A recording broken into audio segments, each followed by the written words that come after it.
오늘 함께 읽은 말씀을 가지고 소요리 문답 제7문 하나님의 작정은 무엇입니까? 라는 그 질문을 가지고 함께 말씀을 나누는 시간 되기를 원합니다. 하나님이 우리에게 어떤 작정을 하셨느냐, 어떤 마음을 가지셨느냐, 그의 뜻과 계획에 따를 영원한 목적으로 말미암아 자기의 영광을 위하여 일어나는 모든 일은 무엇이든지 미리 정하셨다라고 하는 것입니다. 12절 말씀 제가 한번 다시 읽겠습니다. 이는 우리가 그리스도 안에서 전부터 바라던 그의 영광의 찬송이 되게 하려 하심이라. 아멘. 우리는 지난 시간에 하나님은 유일하신 하나님 한 분이다. 오직 한 분뿐인 분이 우리 하나님이신데 그 하나님은 영이시고 그 하나님은 삼위일체 하나님이다. 이렇게 말씀을 나누었습니다. 삼위일체 하나님이라고 하는 것은 성부 하나님, 성자 하나님, 성령 하나님. 성자 하나님이라는 말을 또 하나님이 예수님을 낳으셨다는 의미에서 성자 예수님 이렇게도 표현을 합니다. 그러나 하나님, 우리가 하나님, 예수님, 성령님 이렇게 구분을 하지만 이 구분은 본래 위격만 이렇게 구분이 되는 것이고 본질상은 하나라는 거예요. 한 하나님이라는 것입니다. 그래서 하나님과 예수님의 사역과 성령님의 사역을 우리가 나누기도 하지만은 그 세 분의 하나님이 각각의 역할을 하는 것이 아니라 세 분의 하나님이 협력해서 일을 하시는 것이다. 그래서 이것을 하나님의 내재적 사역이다, 내적 사역이다 이렇게 말합니다. 그러니까 하나님이 나를 고쳐주셨어 하면은 성부 하나님이 나를 고쳐주는 것이 아니라 삼위일체 하나님이 나를 고쳐주셨다. 우리가 이렇게 이해를 해야 되는 것입니다. 헤르만 바빙크라고 하는 네덜란드 신학자는 인간이 타락한 후에 주어진 모든 은혜가 성부로부터 성자를 통하여 성령 안에서 주어진다. 성부 하나님으로부터 성자 예수님을 통해서 성령 안에서 주어진다. 이렇게 말했습니다. 그래서 모든 은혜가 우리 인간에게 주어진 우리가 사는 삶의 모든 환경에 주어지는 하나님의 은혜가 세 위격의 일이다. 삼위일체 하나님의 일이다 하는 것을 강조하고 있습니다. 오늘은 7문 하나님의 영원한 작정, 하나님은 무엇을 작정하셨는가, 그리고 그 작정을 어떻게 행하시는가, 어떻게 일하시는가 하는 것을 나누는데요.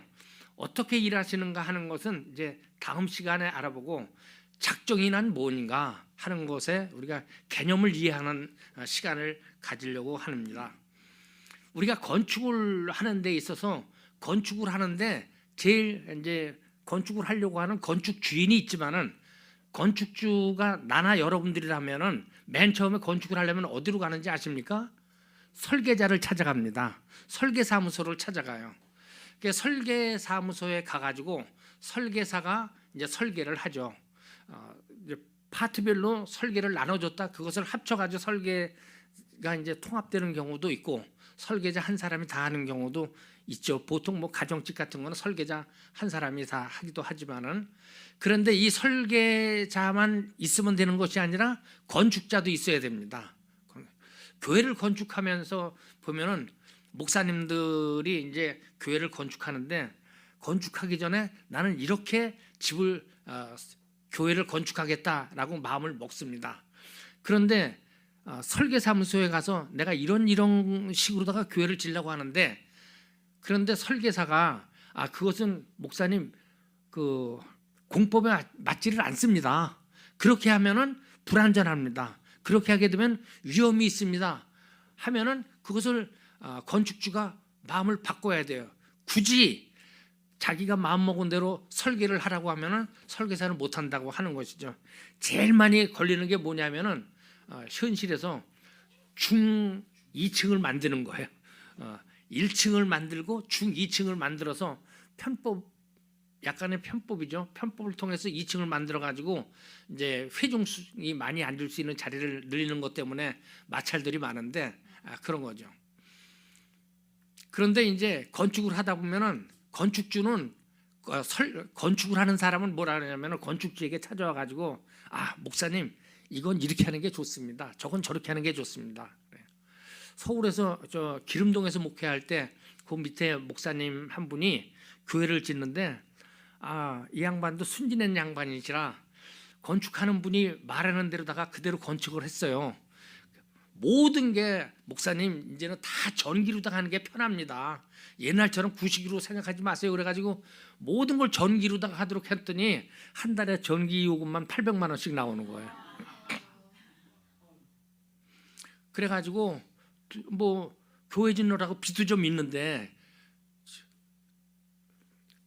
전기 요금만 800만 원씩 내려니까 너무 힘드는 거예요. 그래가지고 그냥 장로님들하고 상의를 해가지고 또 추가 돈을 들여서 전기로 하던 난방을 가스로 바꾸고 뭘로 바꾸고 뭐 많이 하는 거를 그렇게 봤습니다. 그러면서 보면은 설계사하고 건축하는 사람하고 서로 의견이 안 맞아요.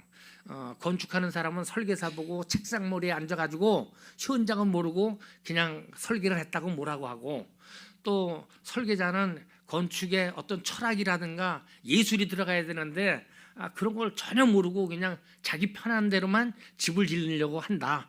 그래서 두 분들이 이렇게 마찰이 일어나는 것을 봅니다.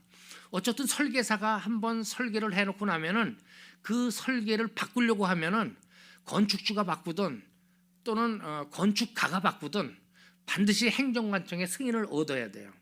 왜냐하면은 안전이 굉장히 중요하기 때문에. 그래서 설계사가 공법에 맞춰 가지고 지은 설계를 함부로 변경할 수는 없습니다. 집을 짓는 설계자와 시공자는 사람이기 때문에 어쩔 수 없이 마찰을 일으키게 됩니다. 서로 부족할 수밖에 없습니다. 주어진 여건 하에서 최선을 다해서 설계를 하고 시공을 하지만은 미래를 내다보지 못하는 사람들은 그 사람들의 부족함 때문에, 결함 때문에 앞으로 어떤 일이 일어날지 모르기 때문에 완전할 수가 없습니다. 그러나 하나님은 다르죠. 하나님은 이 세상을 창조하신 하나님입니다. 또한 창조한 세계에서 여러 가지 일을 진행할 때 모르는 것이 하나도 없으셨습니다. 하늘을 만들고 땅을 만들고 해와 달과 별을 만들고 땅 위에 자라는 모든 동식물을 만들고 물속의 모든 또 바다의 그 생물들을 만들고 해초들을 만들고 하는 모든 과정에 있어서 말씀으로 만드셨지만은 그 말씀으로 만드시는데 모든 것을 다 알고 만드신 거예요. 그것들이 서로 만들어져 가서 서로 부딪히고 문제를 일으키고 파괴가 되도록 만드는 것이 아니라 그것들이 다 이렇게 혼합해서 살지만은 다 서로 잘 살아가도록 발전하도록 그렇게 하나님께서 창조하셨습니다. 우리 하나님은 전지전능하신 하나님이에요. 그래서 하늘을 만들고 땅을 만들고 바다를 만들 때 그 안에서 일어날 수 있는 모든 일들을 그 안에다가 다 담아서 만들으셨습니다. 우리 하나님은 시간을 만드신 하나님입니다. 그래서 시간에 갇히지 않으시고 시간을 지배하고 시간을 다스리는 분입니다. 하나님이 알지 못하는 미래는 있을 수가 없습니다. 하나님은 미래를 만들고 미래를 만들면서 규정을 하세요. 그래서 하나님은 자신의 뜻에 따라서 그 시간 속에서 벌어지는 모든 일들을 다 계획하고 계십니다. 오늘 본문 11절 말씀인데요. 모든 일을 그의 뜻의 결정대로 일하시는 이의 계획을 따라 우리가 예정을 입어 그 안에서 기업이 되었으니. 그렇습니다. 이 하나님의 계획은 무한하고 영원하고 불변하신 하나님의 지혜로 말미암아 아무 부족함과 흠이 없는 완벽한 계획입니다. 하나님께서는 변경을 하시거나 후회가 없으십니다. 여기서 우리는 하나님의 계획과 뜻을 구별할 필요가 있습니다. 구분을 할 필요가 있습니다. 가령 하나님께서 사람을 지으실 때 하나님께서 사람을 지으시고 그 지은 사람들 중에서 하나님의 자녀로 삼으셨어요. 하나님이 영광을 위해서 자녀로 삼으셨는데 하나님께서 이 누구를 자녀로 삼을 것인가, 그리고 어떻게 자녀로 만들 것인가 하는 계획이 서로 구분되어 있습니다. 하나님께서 우리를 자녀로 삼으신 뜻은 분명합니다. 이해하기도 쉽죠. 우리는 잘 알고 있습니다. 하나님의 영광을 위해서, 우리는 하나님의 영광을 위해서 하나님의 자녀로 지음을 받았습니다. 그런데 하나님의 자녀로 우리가 지음을 받았는데 한 사람 한 사람이 하나님의 자녀로 되어가는 과정이 다 틀려요. 그것은 하나님의 계획이 다르기 때문에 그렇습니다. 그래서 하나님의 뜻과 하나님의 계획은 차이가 있는 것이죠. 사실 어떤 경우에는 하나님의 계획은 참 우리가 이해하기 어렵고 도대체 어떻게 그렇게 할 수가 있을까? 막 그럴 경우도 있습니다.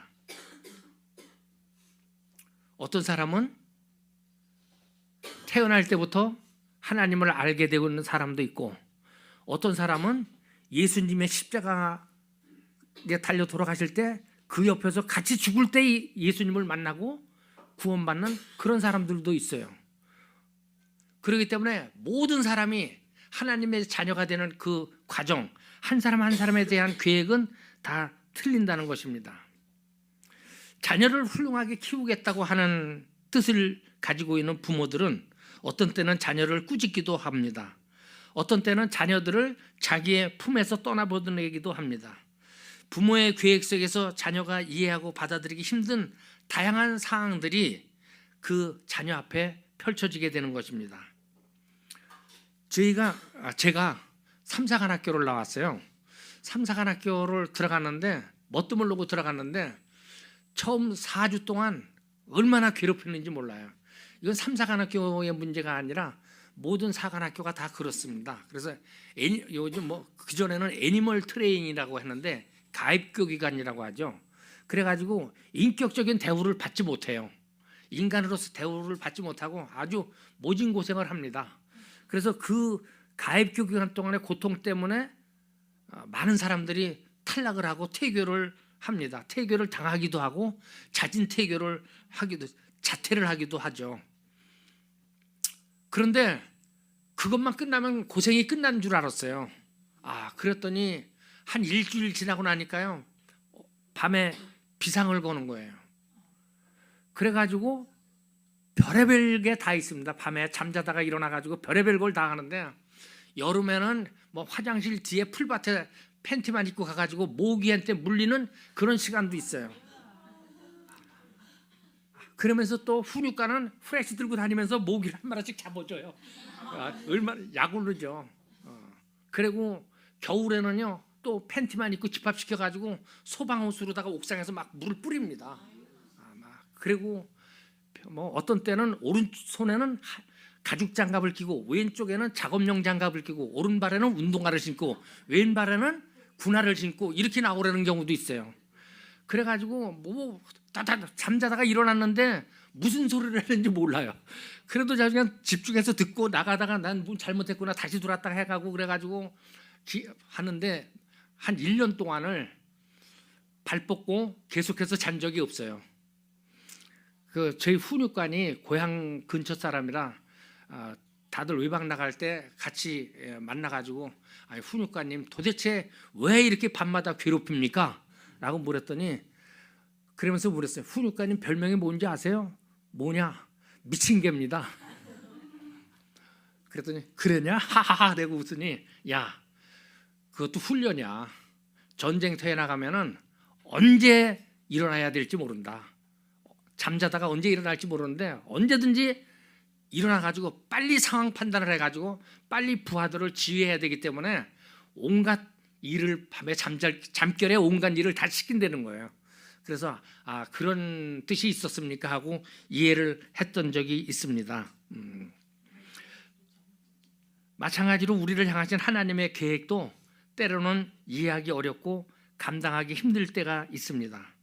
그러나 지금은 하나님이 어디 계십니까? 하나님이 계시다면 이럴 수가 있습니까? 라고 말할 수도 있고 하나님이 하시는 것이 또 희미할 수도 있지만은 그러나 하나님의 계획을 우리가 하나님이 나에 대한 계획을 분명히 가지고 계시겠지.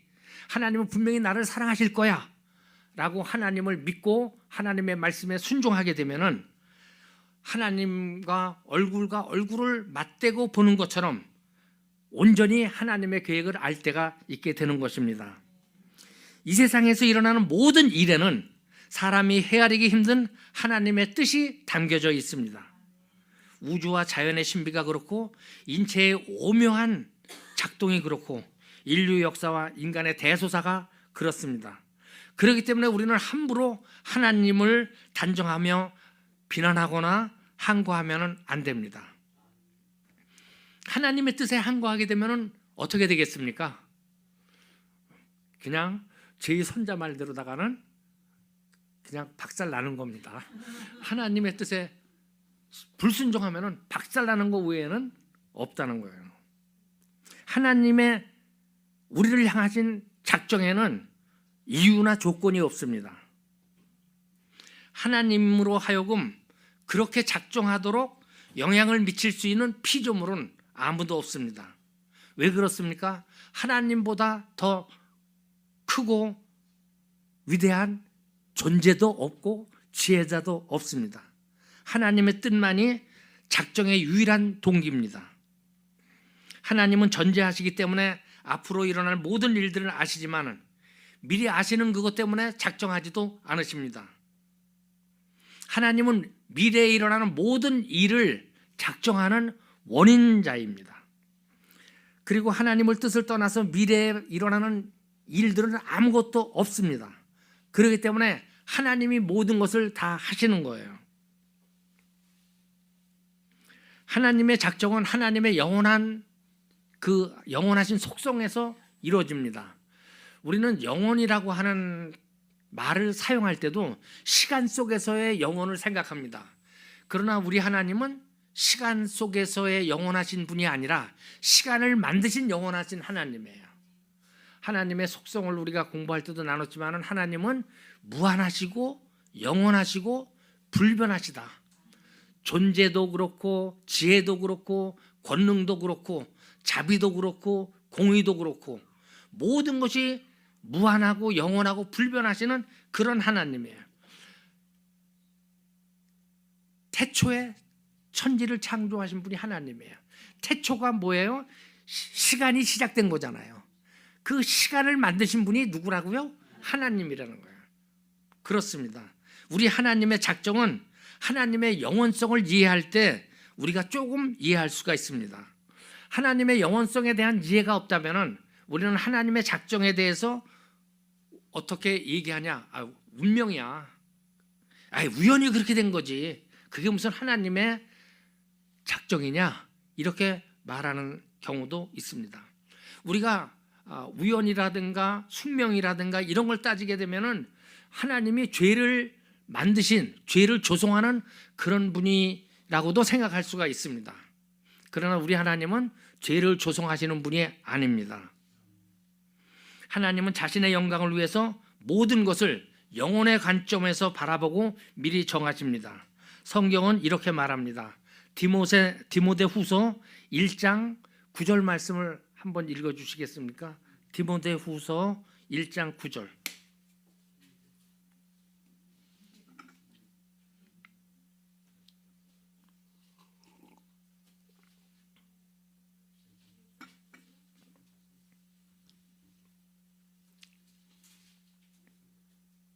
하나님이 우리를 구원하사 거룩하신 소명으로 부르심은 우리의 행위대로 하심이 아니요 오직 자기의 뜻과 영원 전부터 그리스도 예수 안에서 우리에게 주신 은혜대로 하심이라. 아멘. 아멘. 언제부터요? 영원 전부터. 시간이 시작되기 전서부터 우리를 하나님이 하나님의 자녀로 작정하신 것이 우리의 행위가 아니라 시간이 시작되기 전 영원 전부터 하나님께서 예수 안에서 우리에게 주신 은혜대로 우리를 하나님의 자녀로 작정하셨다는 것입니다. 여기서 한 가지 의문이 생길 수가 있는 것은 그렇다면은 우리 인간 한 사람 한 사람이 하나님의 작정하신 대로 움직이는 로봇이냐, 입력된 입력값대로 움직이는 로봇이냐 이렇게 생각할 수도 있습니다. 그런데 하나님은 우리에게 모든 것을 작정하셨지만은 또 자유를 주셨어요. 하나님이 인간에게 주신 자유 때문에 우리는 이 자유를 어떻게 생각할까 이렇게 좀 설명하는 게 약간 난해할 수가 있어요. 이거는 교단마다 차이가 좀 있습니다. 해석하는 게 우리 장로교는 아주 철저하게 칼빈의 5대 교리를 따르기 때문에 절대 이종론을 따릅니다. 그런데 성경을 어디를 보면은 절대 이종론이고 어디를 보면은 또 절대 이종론이 좀 아닌 것 같이 느껴지는 데가 있어요. 그래서 감리교라든가 성결교회라든가 또 순복음교회 같은 경우에는 절대 예종론이 아니라 또 좀 다른 예종론을 이렇게 가르치는 경우가 있습니다. 그런데 하나님께서는 시간 속에서 무슨 일을 계획하고 실행하는 사람의 어떤 능력을 견제할 때 하나님의 무한하신 능력을 가지고 시간을 초월해서 영혼 속에서 우리 안에 일어날 모든 일들을 다 계획하셨다. 우리가 이렇게 이해를 해야 됩니다. 하나님의 작정에 대해서 생각할 때 우리 하나님은 무한하고 영원하고 불변하시는 영이라는 것과 시간과 공간도 하나님이 만드신 것이다 라는 것을 기본으로다가 두고 있어야 돼요. 성경은 하나님이 미리 정하신다고 말씀하지만은 동시에 사람이 자기 행동에 책임을 져야 된다. 행동의 자유도 하나님께서 또 주셨다. 이렇게 말합니다. 따라서 죄에 대한 책임은 하나님에 있는 것이 아니라 하나님으로부터 받은 자유를 잘못 사용한 데 있는 거예요. 지난 수요일 날 우리 담임 목사님 설교하실 때도 말씀을 했지만 가인과 아벨의 제물에 대해서 하나님께서 가인의 제물은 안 받으셨고 아벨의 제물은 받으셨어요. 많은 사람들이 동물이니까 비싼 돈을 들여서 또는 뭐 피 흘린 제사가 있기 때문에 받았고 또 가인의 제물은 농산물이기 때문에 싸기 때문에 안 받았다. 뭐 이렇게 기독교를 좀 공격하기 위해서 얘기하는 사람들도 있습니다. 그러나 목사님 설교에서도 분명히 말씀하셨지만 그 다음 구절에 네가 옳은 일을 했다면 선한 일을 했다면은 내 제사를 받지 않겠느냐. 그 사람의 행위 자체에 문제가 있다는 것이죠. 이 행위는 행위를 어떻게 할 수 있는가 하는 거에 대해서 자유로운 그 자율성을 가지고 있었는데 그 자율성을 잘못 사용했기 때문에 결국은 죄를 짓게 되는 것이고 하나님께서 그의 제사를 받지 않으셨어요. 그의 예배를 받지 않으신 것입니다. 하나님께서는 모든 일을 작정하시면서도 동시에 제2의 원인을 자유나 우연성이나 이런 것들을 제거하지 않으셨어요. 그러니까 하나님이 작정하신 데에는 그 사람의 자유나 어떤 우연도 들어갈 수가 있다는 것이죠. 그러나 그 모든 것이 다 하나님의 작정 안에 포함되어 있다는 것입니다. 여러분들 아시는 내용이지만은 북이스라엘의 아합 왕, 그러면 아주 나쁜 왕이죠. 아합 왕이 남쪽 유다의 여호사밧 왕을 살살 꼬셔가지고 야, 내가 저 아람 나라하고 싸우려고 하는데 너도 같이 나를 좀 도와서 참전해 달라. 그러니까 외갓집이서 요구하는 거니까 여호사밧 왕이 오케이 했습니다. 그래서 보니까 그냥 다 선지자들이 와가지고 아람 왕에게 나가서 싸우세요. 당신이 이길 겁니다라고 하는데 여호사밧 왕이 어떻게 모든 선지자가 다 이런 얘기만 합니까? 또 다른 얘기하는 선지자는 없습니까? 그러니까 그 미아가라는 선지자가 있는데 그 친구는 내 마음에 드는 말을 예언한 적이 한 번도 없어. 그래요? 그래도 그 사람 말 한번 들어보죠. 그러니까 나가서 싸우세요 라고 이렇게 얘기를 했습니다. 당신이 나가서 싸우도록 길르앗 라못으로 올라가서 누가 아합을 깨워 그가 길르앗 라못으로 올라가서 죽게 하겠느냐 할 때 한 영이 제가 거짓말하는 영이 되어 그의 모든 선지자들의 입에 넣겠습니다 라고 예언을 하는 거예요. 아합 왕은 저 새끼가 도대체 또 하나님이 주시는 말을 대로 하지 않고 나한테 불리한 얘기를 했다. 내가 돌아올 때까지 감옥에다 집어넣어. 그리고 전쟁터에 나갔어요. 나갔는데 계속 그 말이 캥기는 거예요. 그래가지고 여호사밧 왕에게 당신은 왕복을 입고 가세요. 나는 평복을 입고 나가서 싸우겠습니다. 그리고 아방은 평복을 입고 전쟁터에 나갔습니다. 열왕기상 22장 34절에 보니까 한 사람이 우연히 활을 쏘았는데 그것이 이스라엘 왕의 갑옷 이음매에 맞았다. 나가서 싸우면은 죽으리라고 하는 예언을 들어서 그게 그래도 혹시 그 말이 맞으면 어떡해? 그래서 아방은 평복을 입고 나가서 싸웠는데 하나님은 아방을 죽이게 이제 심판하겠다고 하는 계획이 있었기 때문에 아람 군대 한 병사가 우연히 쏜 화살이 그냥 목적도 없이 날아가다가 아방 겨드랑이에 맞은 거예요. 그래서 결국 그걸로 인해서 죽었죠. 그 병사는 우연히 쐈다 할지라도 그런 것도 다 하나님께서 제거하지 않으셨다. 아방의 일생을 예정하시는데 그랬다는 거예요. 하나님의 작정에 대한 믿음은 우리를 무기력하게 만드는 것이 아니라 우리를 더욱 활기차게 만듭니다. 우리는 하나님이 다 정해졌는데 내가 뭘 이렇게 애쓸 필요가 있어? 이렇게 해서는 안 되는 거예요. 우리에게는 자유의지가 있고 또 우연이라고 하는 것들도 하나님께서 다 우리 삶에 두셨기 때문에 우리는 어떤 존재가 될지 몰라요. 그렇기 때문에 늘 하나님은 선하신 하나님이고 모든 것이 합력하여 선을 이루게 하시는 하나님이라는 사실을 믿고 하나님의 말씀에 순종해 나가야 됩니다. 어떤 분들은 목사님 뭘 전도해라 그래요? 구원받을 사람 다 정해졌다는데 우리가 안 해도 구원받을 사람은 다 구원받을 거라고 말씀하고 있습니다. 그런데 하나님은 온 인류를 다 구원하고 싶으십니다. 생각해 보세요. 제가 큰 회사 사장이 되는 게 낫습니까? 작은 회사 사장이 되는 게 낫습니까? 이왕이면 큰 회사 사장이 되는 게 낫죠. 하나님도 하나님께 영광을 돌리는 백성이 많은 게 좋습니까? 적은 게 좋습니까? 많은 게 좋죠. 하나님은 모든 인류가 하나님의 영광을 위해서 살아가기를 원하고 계십니다. 그렇기 때문에 우리는 그 하나님의 크신 뜻을 알고 전도를 열심히 할 수 있어야 됩니다. 본문 5절 보니까 그 기쁘신 뜻대로 우리를 예정하사 예수 그리스도로 말미암아 자기의 아들들이 되게 하셨으니 이렇게 말씀하고 있습니다. 작정이라고 하는 것은 하나님께서 계획하신 모든 일들 중에서 작정을 특별히 천사나 인간에게 표현할 때, 이성적인 존재에게 표현할 때 뭐라고 표현하냐 하면은 예정했다 이렇게 표현을 합니다. 하나님께서 오늘 5절에 그 기쁘신 뜻대로 우리를 예정하사, 이것이 우리 한 사람 한 사람을 작정했다라고 하는 것입니다. 하나님은 인류 중에 모든 인류는 아니지만 일부를 하나님의 자녀가 되어서 영생에 이르도록 선택하십니다. 이 선택은 순전히 하나님의 자유로운 은혜와 사랑으로 인한 것입니다.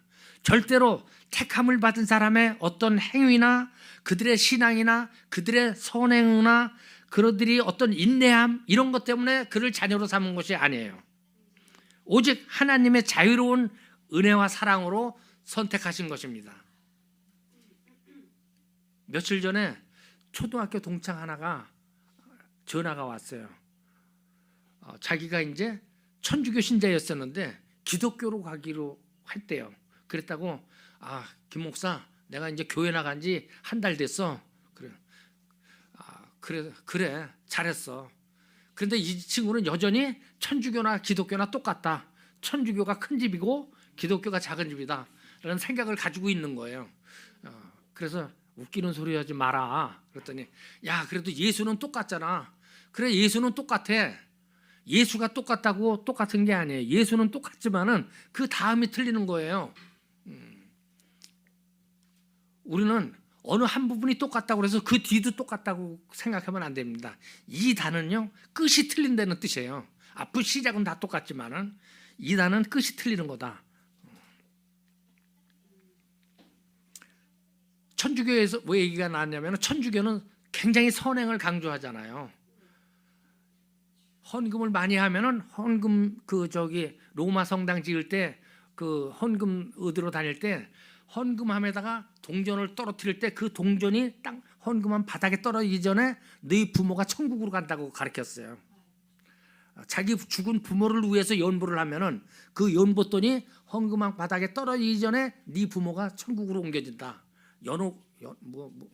천국을 뭐라고 부르는 용어가 있는데 연옥인가요? 어쨌든 제가 정확한 표현을 모르겠는데 그런 거예요. 그거는 안 맞는 거죠. 안 맞는 거예요. 헌금을 많이 해가지고 천국 가는 건 없습니다. 어떤 선행으로도 천국을 가는 건 없어요. 우리가 선행을 하는 것은 예수님께서 그렇게 살라고 하셨기 때문에 구원받은 백성으로서의 삶의 모습이지 그것 때문에 구원받는 건 아니다라는 사실을 우리의 어떤 행위나 우리의 어떤 신앙의 도나 뭐 때문에 구원받는 것이 아니라 하나님의 은혜와 사랑으로 구원받는다는 사실을 우리는 분명히 알아야 됩니다.